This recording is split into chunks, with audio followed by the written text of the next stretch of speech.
you. Who else could it be but your man Lou? Yeah.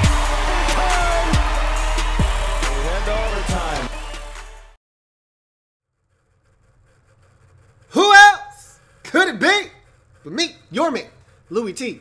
Welcome to Saturday Night Football Overtime. Redskins, Titans. Turned out to be actually a really good football game, and I stand corrected. I thought the Redskins would get utterly destroyed in this game, and Derrick Henry would run for about $150 and 2 scores, and that didn't happen today. Now, the Redskins defense let them down in the most crucial point of the game. And with Blaine Gabbert in the game, no excuses for what happened in the second half, primarily the fourth quarter of this game. Titans needing 2 scores to essentially win this game and giving them up on consecutive drives. That being said, this game came down to 2 plays if you're a Redskins fan, and those 2 plays are in this order. The drop by Michael Floyd on 2nd down and 10 from about the Titans' 23-yard line. He catches that football. You're inside the Titans' 10, possibly inside the Titans' 5, and you're going in for 7. They're not going to stop Adrian Peterson from getting in the end zone at that point. You score a touchdown there, you win the football game. The Titans aren't going to do enough offensively in this game to outscore you. You score on that possession, you're going to win this game. You score a touchdown there. All right. The second play, obviously, the back-breaking interception thrown by Josh Johnson to wrap this thing up. Look, it was funny. Steve Mariucci asked the question, or it might have been Nate Burleson, one or the other, said, why has this guy been on the couch? Why is this guy about to play in the AAF? Why hasn't he stuck around on an NFL roster? That's why right there. That throw with the game on the line, wide-ass open receiver and Josh Doxson screaming up the middle of the football field, up the seam, and he airmails it right to the safety. That's why Josh Johnson has been on 10 or 11 or 12 NFL rosters. That's why he's not going to be on an NFL roster come next year. That's why he'll be playing for the San Diego whatevers in the AAF come February, whatever. So, bottom line is the guys fought hard. I'm damn proud of the Redskins roster, but this was the worst possible outcome if you're a Redskins fan. And we'll get to the Titans in a second because I know there are some Titans fans in this stream, and I will take care and cater to you in a second. But if you're a Redskins fan, this was the worst possible outcome. This game needed to go one of 2 ways, and I guarded against this. I told you on Tuesday that this was the exact outcome you didn't want. I said, if these guys go out and they lose the game, and I gave you a score of 20-16, and it was 19-16, I said, if the Redskins are competitive, and let's just say that they lose the game 20-16, or they lose the game 23-13, and let's say the game was 16-13 late before a late touchdown made it look a little bit more out of control than what it really was. They're going to praise, they being the Redskins owner, Bruce or Dan Snyder and Bruce Allen, I think they're going to get credit, or Bruce and Jay, for miraculously getting this team to stick together in the face of adversity. Add the Monte Nicholson assault to the long list of things they've had to deal with late in the season. And they're going to say, wow, with your 99th, because we had 2 more combinations of guards tonight, so your 99th combination of offensive linemen on the season, coupled with your 4th quarterback, and you go into Tennessee, a team vying for a playoff spot, and you nearly come out with a victory. Bravo. That's what I'm not saying that shit. To hell with that. All right? I still want house to be cleaned. I got my mop. I got my broom. I got my dustpan. I've got my spray. I want the house clean. However, that was the worst case outcome, because either you needed to win the game to give you a chance in week 17 to play for something meaningful, and the Redskins still have that opportunity. If the Vikings lose to the Lions, I don't see that happening, but that doesn't matter. We don't need to go anywhere. I already told you that before. But you either needed to win this game to give you a shot in week 17 to play meaningful football, or you needed to lose and get your ass whooped. Either way, going in the middle of that and playing as competitive as you can and losing at the very end is exactly what's going to get this group another opportunity in 2019, and that shit sickens me. It sickens me. But they played their asses off in this game. They gave themselves a chance. Adrian Peterson was a man possessed tonight. The offensive line, say what you want. These guys actually blocked their asses off tonight, and they gave him space. He did a great job of being patient, maneuvering, and then finding a hole and hitting it hard. And he gave us an opportunity to win this game, along with Josh Johnson, for about 3.5 quarters before that god-awful throw at the end to seal it for the Titans. I thought he did a really good job. Did have a miss on a third down. Crowder was open. Doxson was open. Same area. Hit one of them. He threw it right in between them. And that's how this game went, essentially, is that you couldn't lose close. You either needed to get your ass whooped or you needed to win. We landed right in between. And that's what that pass did on that particular third down. But we had some long drives that gave us a chance. How about an 11-minute touchdown march that spanned the entire field, essentially? Johnson was sacked at around the 1-yard line or so. I think they said it was a 95-yard touchdown drive. Shit, it looked more like 99 to me, but whatever. Bottom line is that drive consumed almost the entire second quarter. Redskins did a great job of keeping their defense off the field, but when we needed the defense to step up, they allowed Derrick Henry to pound the rock down their throats. I thought it was a questionable call on that 3rd and 7 that gave the Titans a first down when they called illegal contact on Fabian Moreau.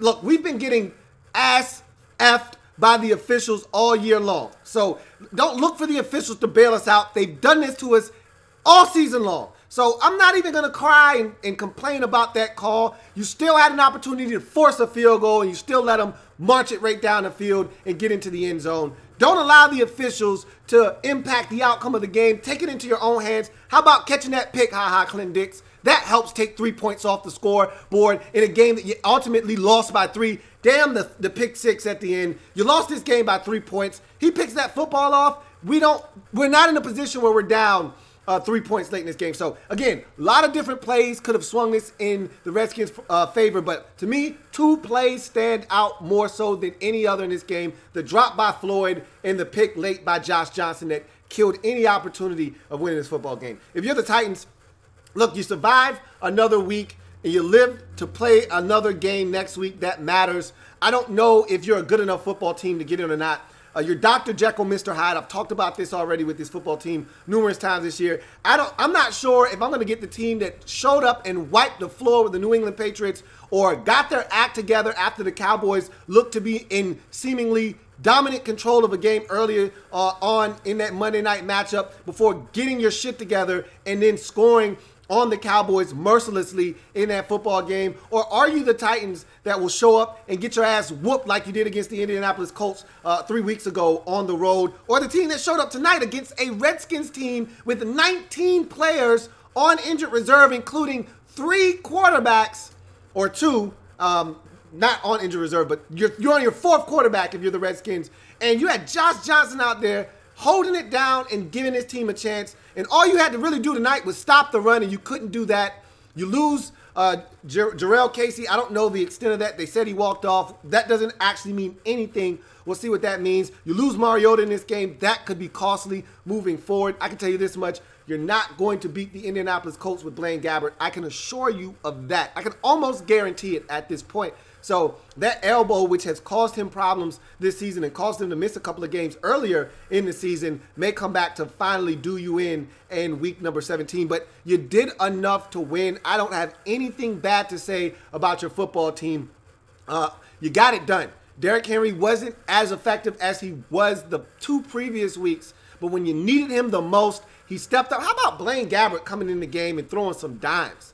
All right, how about starting off that last scoring possession with a nice 35-yard strike to Taywan Taylor? That was a big throw to get that drive started. Redskins had the momentum after going out and getting the field goal to extend the lead back out to 4. That was a huge throw right there to start that drive off. Blaine Gabbert almost hit the tight end down the seam with every Redskin defender seemingly chasing him, and Pruitt had a chance to really bust things open right there, but Gabbert just missed him. But I thought he was exceptional in relief of Marcus Mariota. He came in, gave you a spark off the bench, and the run game woke up when they had to, and you get the win. The defense wasn't great in this game. As I mentioned, Adrian Peterson ran roughshod all over your defense tonight. But the Redskins don't have many receivers, but the ones that they do have did get open tonight. Doxson was open quite a bit tonight. Crowder was open quite a bit tonight. But again, when you needed to make plays with the garbage receivers like Michael Floyd, you were able to force incompletions and do what you needed to do to come out with a victory. And so I tip my cap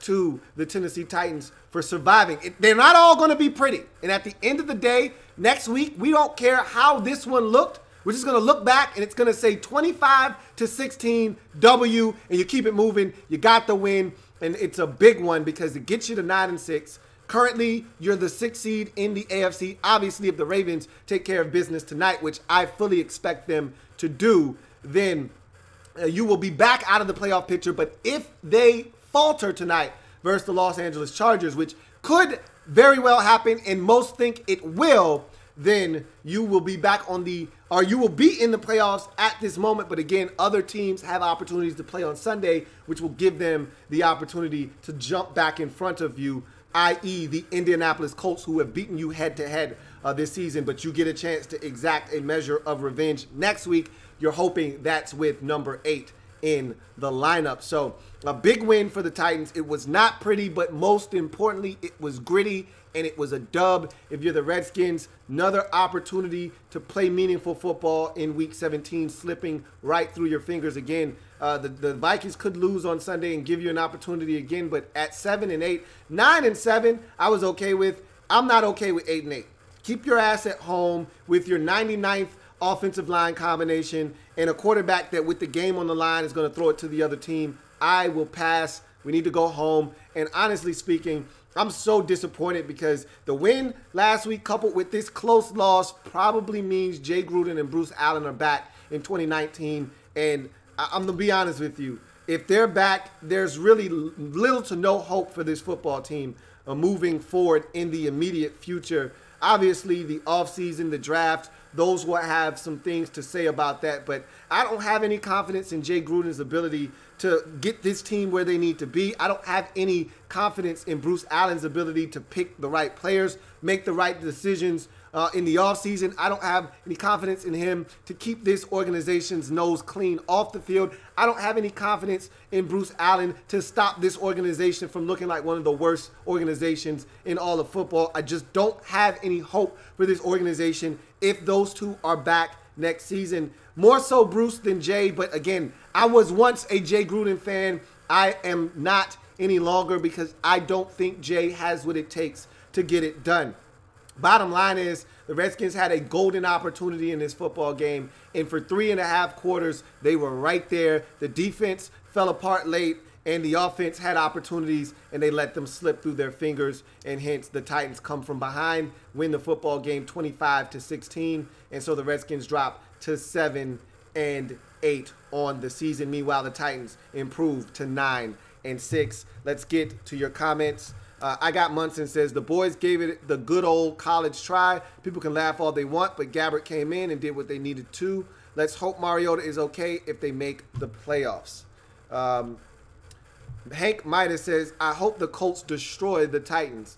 I don't know if they'll destroy them because this one isn't in Indy like the last one was. However, if there's no Mariota, it's going to be an uphill battle for sure for the Titans because the Colts, they know the Titans a lot better than we do. Their offense is a lot more potent, and it'll be a lot more pressure on Blaine Gabbert to have to perform and score points other than just manage the game like they were able to do until we self-destructed, which that's what bad football teams generally do, and we did that tonight. And how about DJ Swearinger missing a tackle on a screen to Dion Lewis that would have prevented a first down on a third down, and Titans, I think, ultimately got a field goal on that possession.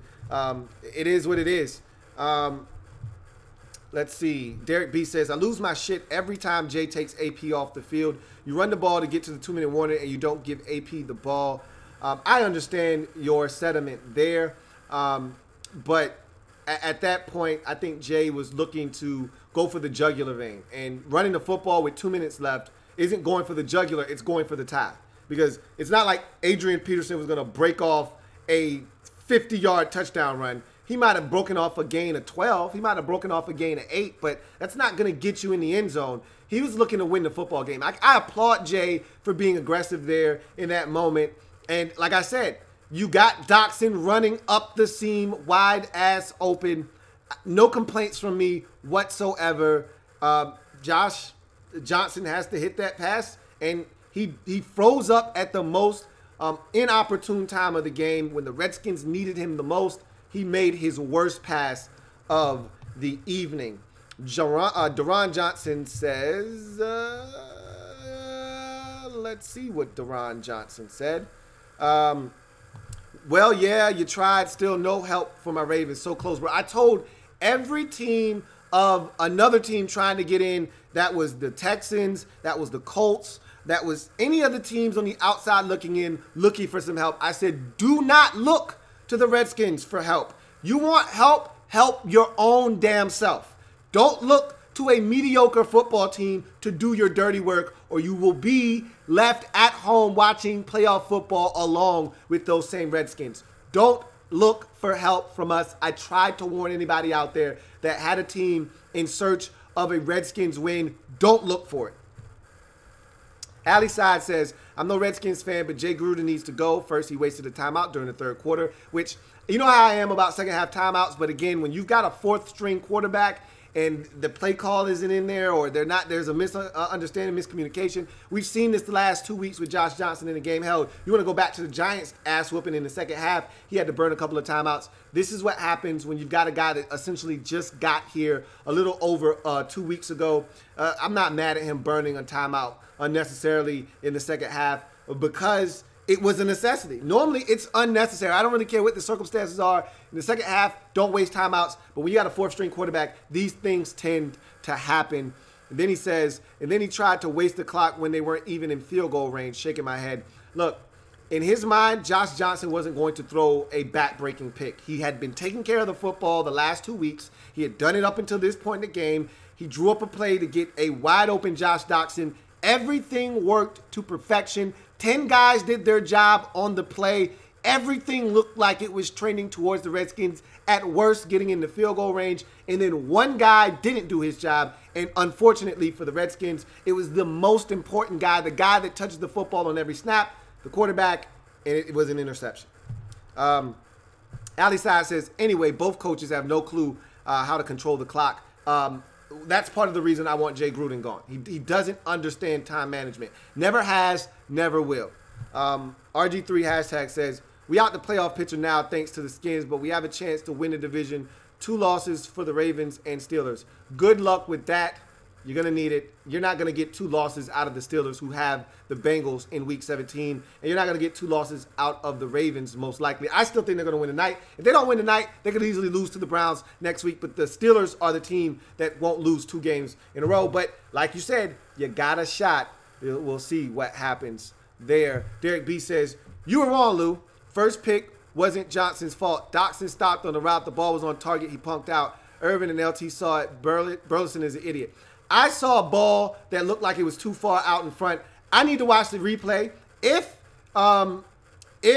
Johnson threw a good ball there and Doxson did stop, then I will apologize. But I got to go back and watch it. It looked like a ball that was way too out in front of the receiver. And again, I don't know where he stopped at on the route, but I can see where he was at on the football field. If he stopped, it was earlier in the route when Johnson had the ball, so he would have been able to adjust his throw. Either way, it was an interception. I don't know whose fault it was. Bottom line was, that wasn't the time for that mishap between those 2 players. Whether it was Doxson, whether it was Johnson, it was an interception, and the game was over. Ali Side says, I agree, if Floyd caught that ball, the Skins would have won. He actually caught the ball, but he failed to secure it. Well, he didn't catch the ball. Securing the football is a part of the catch. He didn't secure the football properly, and it was incomplete. He catches that football, the Redskins probably win the game. Larry G's the best says, welcome to the club. Hashtag Packers. And we've been there, bruh. We've been out of the playoffs. We were just there in spirit. In theory, we were still hanging on, but we've been out of the playoffs. Likely Phenomenon says, what's your thought on the Redskins safety that got into a fight on video? I really don't have any thoughts. I really could care less about Monte Nicholson. I can tell you this, that was a hell of a punch. That's what I can tell you. But other than that, I have really no feelings on it. I could care less. It really doesn't matter. Larry G's the best says, now you see why we traded Clinton Dix. By the way, thanks for that 4th round pick. All good, bro. I will admit I was mad when we traded him, but damn, he played horrible for you guys tonight. He wasn't horrible tonight. He just didn't catch an interception. But he hasn't been great for us. And the trade, really, it's a wash. We give you a 4th round pick this year. If he signs a contract, which he will with someone in the offseason, we'll get a 4th round pick back in 2020. So it's really a wash. You just don't get the virtue of a 4th round pick in 2019. You have to wait till next year to get that back. So it is what it is. Derek B says, Jay doesn't have a lateral play in his playbook. I bet my life the Skins haven't practiced one all year. Plus, he kept taking AP off the field for CT. He's got to go. Well, I can tell you this much. He was taking Adrian off the field because he was tired. I mean, we were running. Remember, the man's 33 years old. We were running the shit out of Adrian Peterson in this game. The man had his most output in terms of carries, I believe, in this game since the Arizona game in week 1, if I'm not mistaken. I think that was like a 27 carry game against the Cardinals. But that was week 1. He was fresh. We're in week 16, and I think he had 25 carries in this game, 26, somewhere in there. He was tired. There were times when we would run AP. Got me calling him AP. There were times when we would run AD 4 times in a row. You think the man's not tired? You think he's going to, what is he, a machine? He's running 5 times, 6 times in a row. He's got to come off the field to catch a blow. John Perez says, does this loss eliminate the Skins? I already answered that. RG3 hashtag says, at least AP and the Skins front 7 dominated, but we lost, so that really doesn't matter. Derek B says, I don't want to hear shit from DJ about coaching. He and the whole secondary were trash, tight ends running down the middle of the field all game long. Exactly. You know, it's one thing if you're going to talk shit and you go out and you back it up like he was doing earlier in the season, but DJ has stunk it up over the last month of the season. I don't want to hear shit from you. Keep your mouth quiet, crickets. Just put your head down. Go to the facility, study, lift weights, K-ass, okay? And come back next year reinvigorated and maybe be a better football team. But I don't want to hear anything from anybody on the defensive side of the football because when the game was on the line, we needed a play. They failed to make a play. FBG Tony says, I'm glad we lost this game, bro. I hope we get blown out next week by the Eagles. Hopefully they can still clean house. I don't think so, man. I don't know if what the outcome of next week means anything. If the Vikings lose on Sunday, then the Redskins will still theoretically have something to play for. But if the Vikings win and they don't have anything to play for, I don't see that really making one bit of difference. We'll see. Colts fan says, this Titan team does not scare me, nor should they scare you. They do just enough to get by. Once the postseason hits and they start playing good teams, that shit won't fly. We saw what Baltimore did to them earlier in the season. We've seen teams dismantle them without Mariota. Even with Mariota, this offense is sketchy at best. You go up against a team that can slow down Henry like the Redskins did for much of this game, and you put the onus on the quarterbacks to win. That's not going to be enough. 19 points, probably not going to beat any of the other 5 teams in the AFC playoffs. I'm just telling you. All right? And if you were to go up against any of, let's say, the Chargers or let's say the Chiefs end up in the 3rd spot, whomever that 3rd seed may ultimately be, it's going to be one of the two. It's either going to be the Chargers or it's going to be the Chiefs. You run up against one of those teams. Now, I think you can run a little bit on both of those teams. But if those teams have a great day stopping the run and the way they can score the football, I don't see the Titans being able to keep pace. But we'll see what happens. Colts fan says, we can take them on the road next week, which I certainly believe. But guess what? You got a game tomorrow that you need to worry about. Don't worry about the Titans next week. Worry about your game this week. If I'm not mistaken, you got I know you don't have the Jags because you played them twice already. I don't know who the Colts have this week. I'm going to check right now. You got the Giants this week. Take care of the Giants first. Then worry about taking care of the Titans next week. Again, if you're out there and this is your first time here, welcome to the Louie T Network. Subscribe to the channel, but use the hashtag LouieTLive if you want your comment read on the air if it is pertinent. Colts fan says, I guarantee you the Ravens will lose today. We'll see. I didn't guarantee, but I told you I felt strongly. I guaranteed the Steelers were going to win last week. I'm not guaranteeing the Ravens win. I'm just telling you the Ravens are going to win. So take it for what it's worth. Derek B says, Blaine effing Gabbert leads a touchdown drive to win the game. Pathetic. Hey, my thoughts exactly, Derek B. Chris K says, Allen and Jay have to go. I think most of us feel that way, but I don't think that's going to take place. Colts fan says, I feel bad for you, man. Gruden and Allen are most likely staying put. It is what it is. At this point, as a Redskins fan, we've become accustomed to expecting the worst possible outcome for our football team. Generally, whatever is the right thing to do, we do the opposite. So I'm pretty much resigned to the fact that those two are probably going to be back next year. You know, I had a lot of hope after the ass whooping to the Giants, and then the guys played inspired football the last 2 weeks, and voila, here we are 2 weeks later, and I think nothing's going to change again. JP says, very unfortunate we lost today, but on the bright side, we will have a new coach, new GM, new quarterback next year, along with some draft picks and a healthy roster. And you sound very optimistic that the Redskins owner, Daniel Snyder, is going to do the right thing here. He's not going to do the right thing here. So while that sounds good, and it sounds very glass half full, the glass is half empty, bruh. Trust me.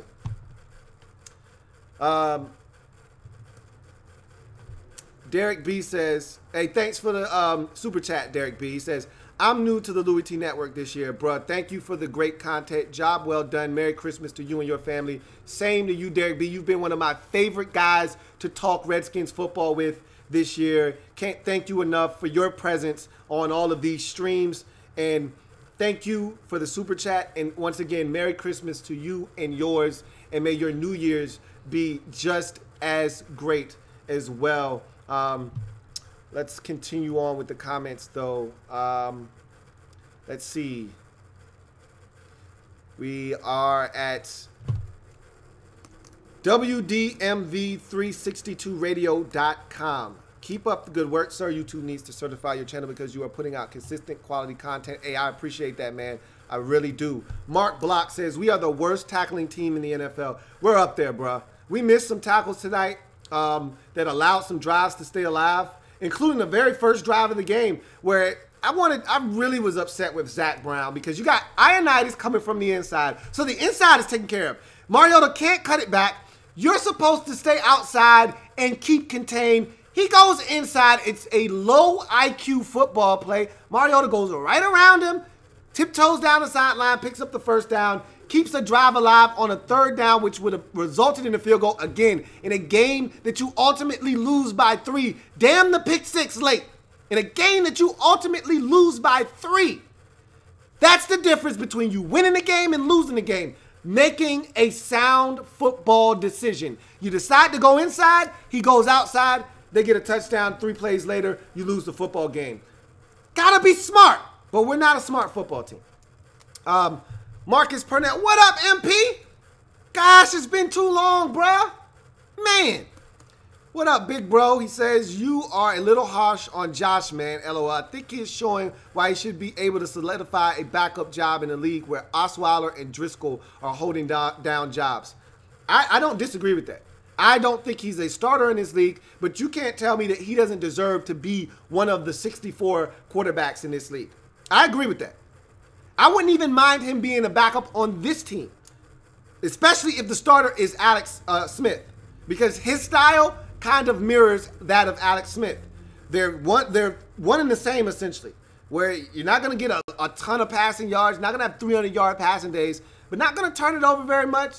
Again, some of you are telling me that Josh Doctson stopped on the route, so I'm going to take your word for it. I didn't watch the post-game breakdown, so I can't comment on that. I just ran with what I saw on the initial TV copy. It looked like an overthrow right to the safety. It may have been Doxson's fault. Either way, he gave us a chance to win in this football game. I put more of the blame on the defense, 1, and Michael Floyd for that drop on a perfectly thrown football, 2, than I do Josh Johnson. But I was pissed off at that throw, whether it was his fault or Doxson's fault. That can't happen at that juncture of the game. We were damn near in field goal range. Can't have that mistake at that time. Anyway, let's see. Derek B says, I meant before the 2-minute warning, he ran Chris Thompson to get to the 2-minute warning. Oh, okay, I got you. I see what you're saying there. Take advantage of every chance to give AP the ball. I get what you're saying. I see what you're saying. Yeah. Yeah, I don't have any defense for that. I don't know if AD was tired at that time, or if Jay just wanted to get Chris in the game. He did have a 14-yard run, a possession or two prior on a similar, gun run. So maybe he was trying to rekindle that magic again. But in a game where Adrian Peterson was the star, I'm with you. As many touches as you can get that man, I'm all for it. So I get it. Hype Dude says, AP all day. He still got heart. Do you believe he will remain on our roster next year? Hard to say right now. I'm still in the thoughts process, in the mind of he's not going to be on the roster next year because they want this running back position to be 3 backs. And with Adrian Peterson not playing special teams, I don't think they want to keep a 4th back on the roster active on game days. We already know that Adrian Peterson isn't a fan of being platooned in and out of the lineup. Sans for a 3rd down back. He's always had a 3rd down back in his career, even back to his elite prime years in Minnesota. They've taken him off the field on 3rd downs. That's no different here with Chris Thompson, but next year the dynamic changes drastically when you enter in Darius Geis. Now it's not just him being taken off the field in 3rd down, obvious passing situations. Now it's, hey, you're not getting 1st and 2nd down touches with Darius Geis. And we've already seen Adrian Peterson, he's not going for that. And after the year he turned in this year, I don't blame him. It's one thing last year coming off of a down year in Minnesota and off of some injuries, and you get into New Orleans and they've got their situation set up already and they just were looking for you to compliment, and that's not what you signed up for. You go to Arizona and you're the main guy, the feature back there, and then you get injured. I get the not wanting to sit on a team like that, but in this situation, the Redskins probably don't want the headache of an aging veteran back, despite how good he's been. Probably don't want the headache of an aging veteran back that's going to demand touches when you've got a young guy that you want to see flourish, and you got Chris Thompson still on the roster. I just don't see. It'd be a great 3-headed monster with CT, AD, and Geis. But again, can you get those guys to share the load? That's the question. I don't see that happening. Matthew Lynch said, J-No got heated at Lawan for doing an arrow celebration in his face. I just saw that pop up on my feed on Bleacher Report. I could care less. Again, you don't want people to do stuff in your face? Win. All right? Stop allowing guys to run wide open in the secondary. All right? You don't want other teams taunting you? Win. JP says, I don't think there's a tougher running back to stop than Derrick Henry. He's basically a larger version of Adrian Peterson. I disagree with that. Derrick Henry is really tough to stop when he gets north and south. If you get to him before he gets started, he's not as dangerous, which is what the Redskins essentially did to him today.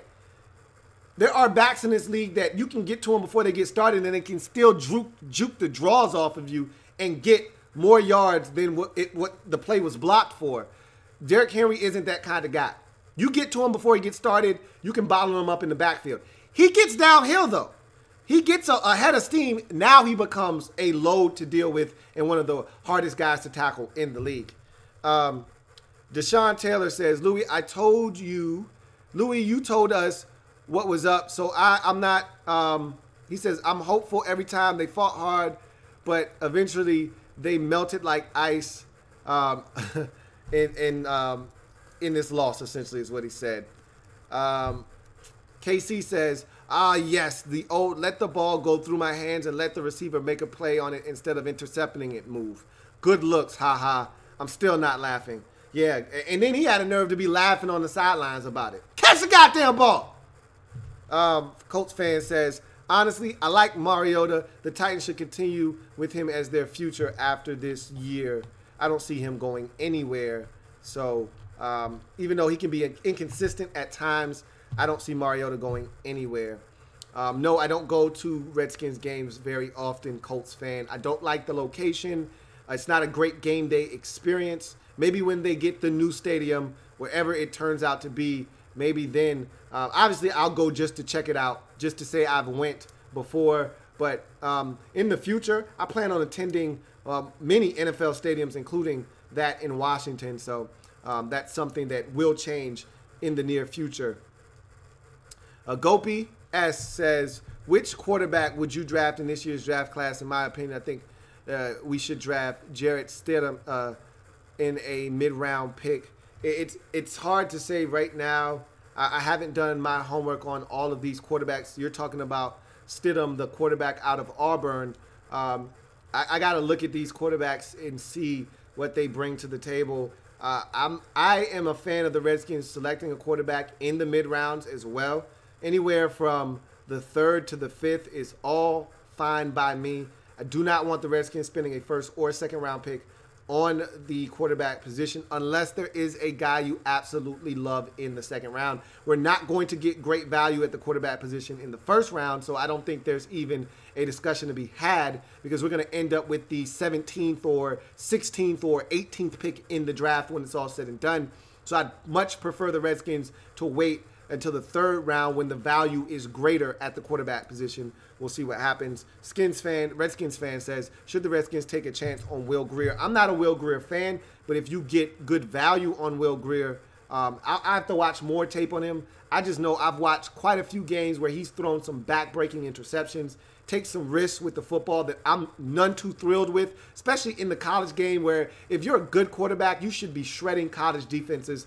There aren't many great college defenses out there, so you should be having a field day. He plays in a conference where no one believes in playing defense except for 1 or 2 teams, and yet he still throws picks to teams like Kansas. I'm good on Will Grier, but again, I'll have to watch more tape on him to be definitive. Right now, I can tell you tentatively I'm not a Will Grier fan, but like I said, I need to watch more film. Zimish Smith says, who should we match up with Dotson?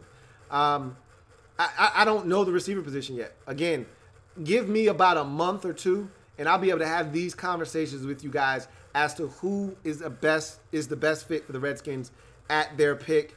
I like Dotson. I know some of you are down on him still, and I'm back on the Crowder train, okay? Crowder frustrated me this year with his injury, not being on the field, but the last couple of weeks, Crowder has been outstanding. The catch he made against the Jaguars on the tip pass was a game saver and a game changer. This week, he was outstanding, making plays after the catch, making some tough contested catches at times. I'm back on the Crowder train. So I want Crowder back. Again, if it's for the right price, if Crowder's asking for an astronomical amount of money, then you got to let him walk. We don't have a lot of cap space this year to be throwing around money very frivolously. But if Crowder's number makes sense, I'd love to have Crowder back on a deal that makes sense for the Redskins and really both parties involved. Wahoo Brad 24 says, I've never seen a third down defense as bad as this one. You talking about the Redskins' third down defense? The Titans were pretty bad on third down today. You say that about the Redskins. How many 3rd and longs did they give up today? My goodness, they gave up.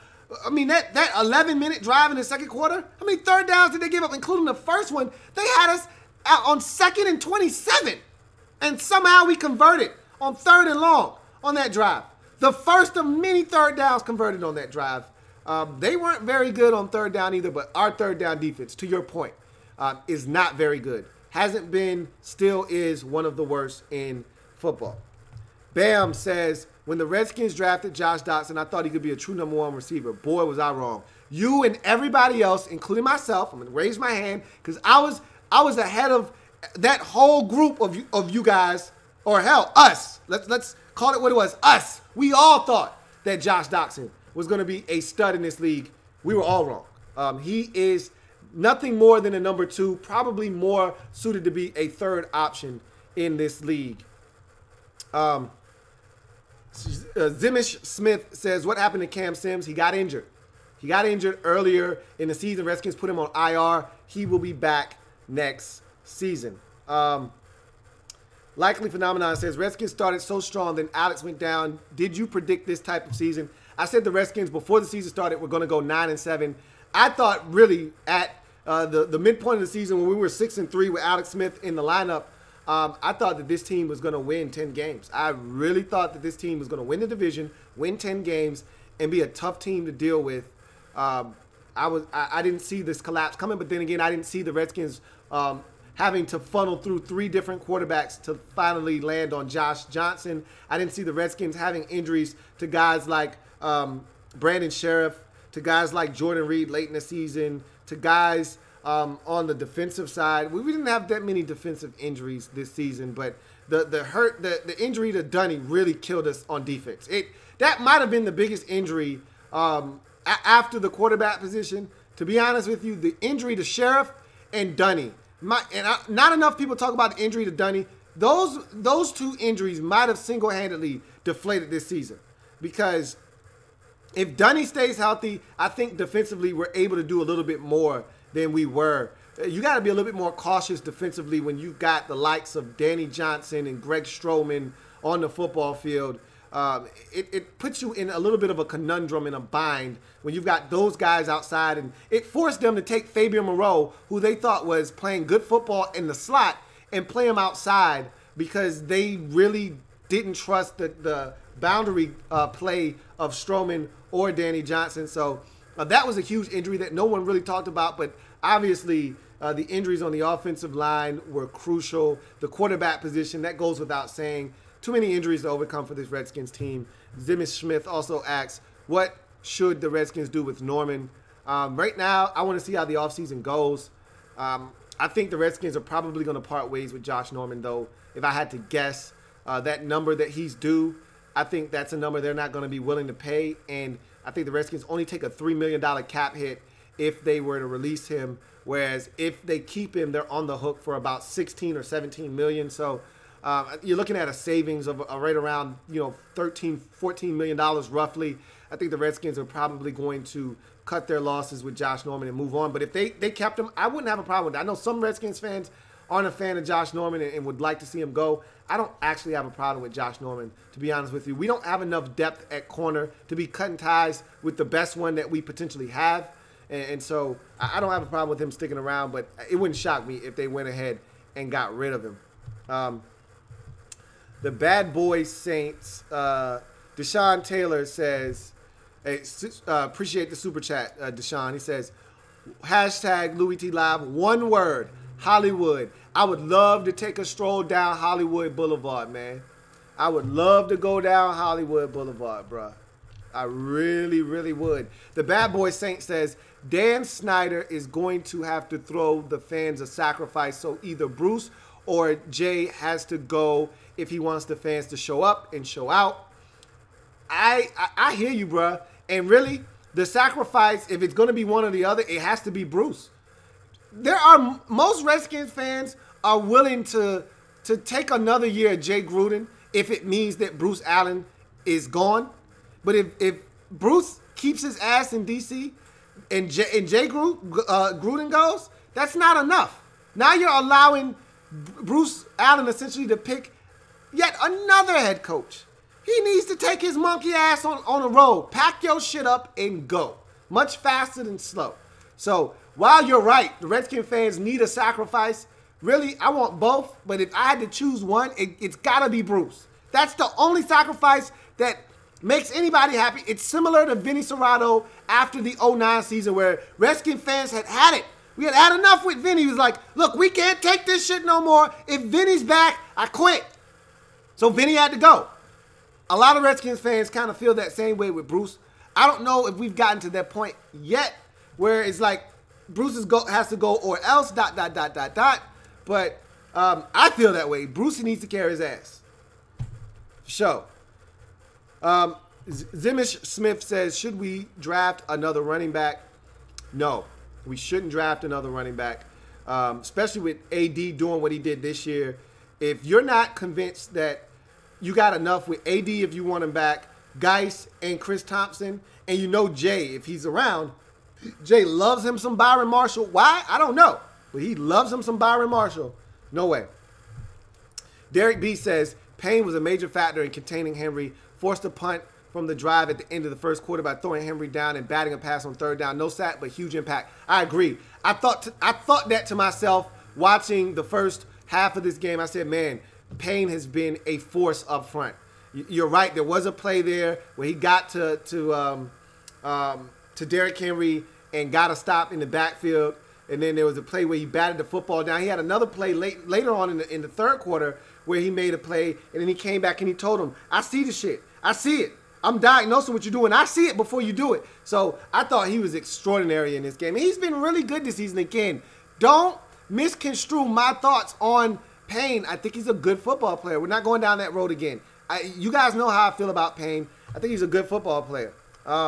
Colts fan says, man, Rosen really stinks this year. I've talked about that on the podcast. He has not been good this season. But then again, his team around him is pretty damn bad as well. The Black L.A.B says, what it do, Lou? When you start your draft series process, how do we go about that? Like how much film do you watch and who do you decide to evaluate? Generally, I go in and I just listen to all of the experts, the so-called experts. I usually pick the top 5 at each group. I kind of try to compile a list off of what everybody's saying and get the 5 best at each position, and that's generally who I take a look at. But I'm going to do it a little bit different this season. We'll talk about that a little bit later on down the line in the offseason. Going back up to some more comments, though. Gopi S. sends, which coach would you hire if you fired Jay Gruden? In my opinion, I would hire the Chiefs offensive coordinator or Vic Fangio, defensive coordinator of the Bears. I always wonder why Vic Fangio hasn't gotten a job. Something's not right there. Vic Fangio has been really good as a defensive coordinator for a long time in this league, and he has never gotten an opportunity to be a head coach. Something's fishy there, and the Chiefs offensive coordinator, I don't know if I would like to go barking up that tree 2 years in a row. Remember, the Bears took Matt Nagy last year. I don't know if I would like to take a coordinator the second year in a row. Generally, when you go after the coordinator the second year, it's usually the first guy, the guy that's been there for the last 4 or 5 years under a coach that usually is the one that has soaked up all of that knowledge and is ready to be a head coach, as in the case of Matt Nagy. Just like we saw in Carolina, where Sean McDermott was underneath Ron Rivera for quite some time, and he was ready to be the Bills head coach, took them to the playoffs. And then the next year, the Cardinals tried to piggyback after McDermott went to Buffalo, and they said, hey, the Panthers seem to be churning out really good defensive coordinators as head coaches. We'll go get us one. And they go out and they go get Steve Wilks. He's stunk this year. Generally, that second guy out stinks. I'll be a little bit apprehensive in going after their coordinator this year. But Derek B says, people don't want to talk about it, but Johnson is a victim of teams not wanting black backup quarterbacks. Starter, sure, but bums like Sanchez will get a backup job before a guy like Johnson. Hey, I agree 110%.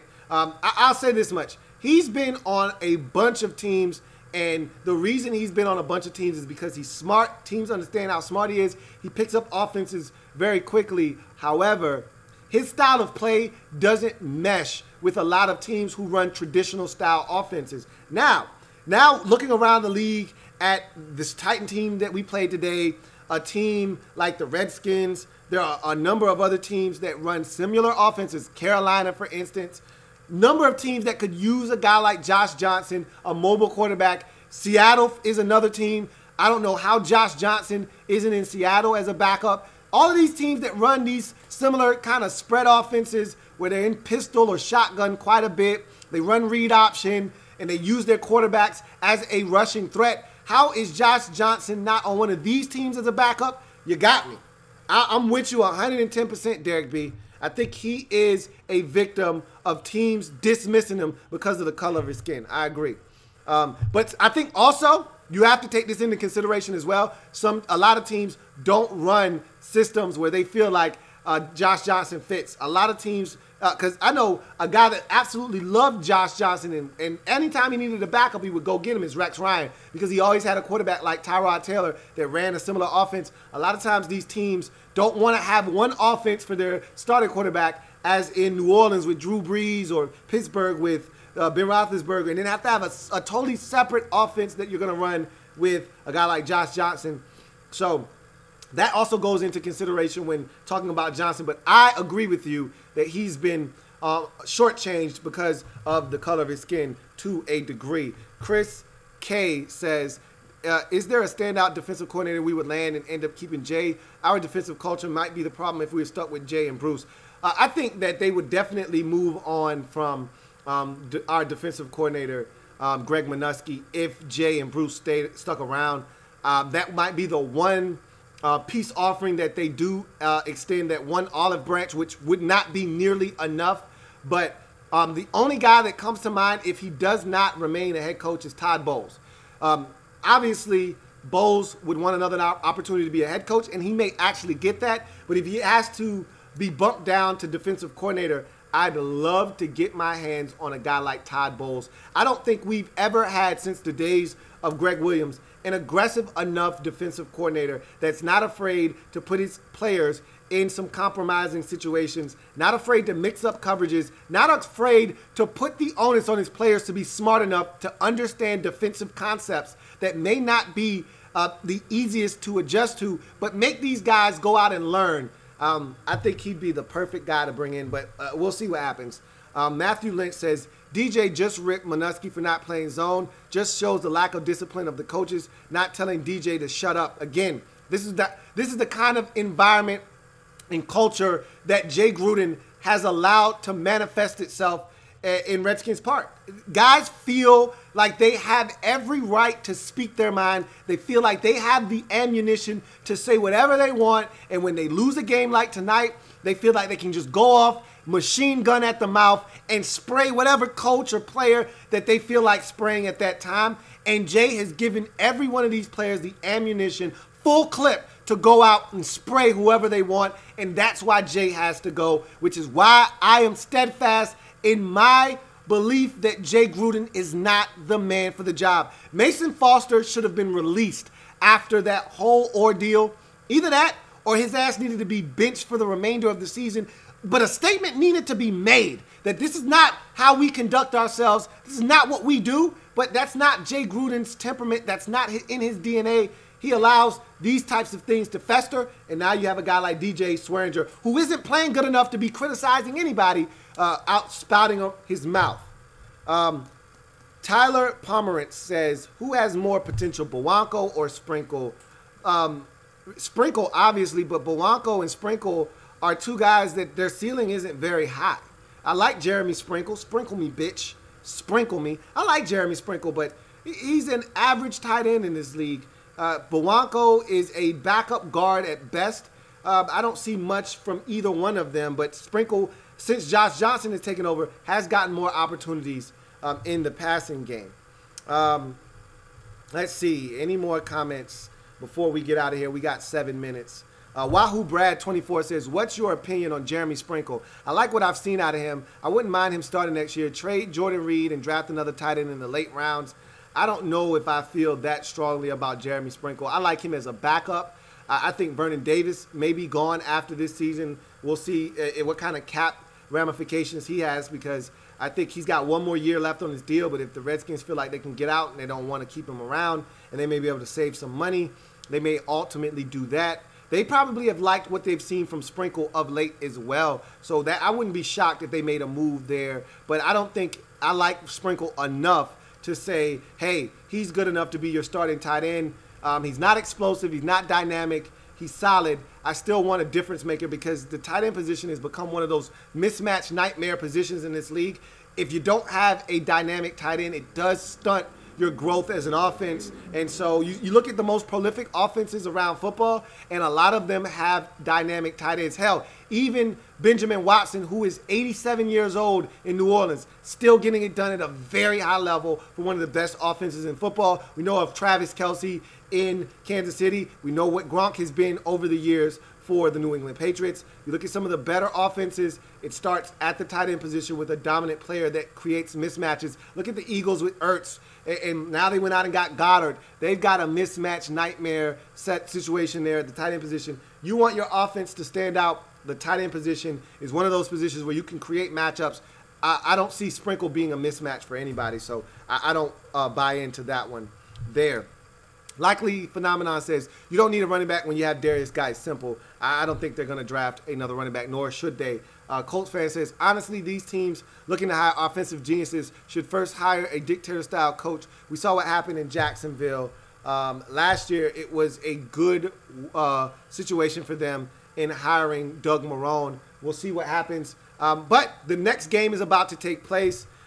We've run our course today. I thank you guys for joining me on this Saturday Night Football overtime stream. Remember, if it's not your man Louie T, it's not the best NFL coverage it could be. We'll be back for the nightcap of Ravens at Chargers after that game has met its conclusion. I'm your man Louie T, signing off. The Tennessee Titans get the job done in ugly fashion, but effective with the 25-16 win over the Redskins. Titans move to 9-6, and for the time being, move into the 6th overall seed in the AFC playoffs. Meanwhile, for the Redskins, this was a crushing loss that probably puts them out of playoff contention. We'll see what happens tomorrow with the Minnesota Vikings. In any event, Redskins drop to 7-8. Titans move to 9-6 with the win. I'm out of here. See you after Ravens at Chargers. Have a good one.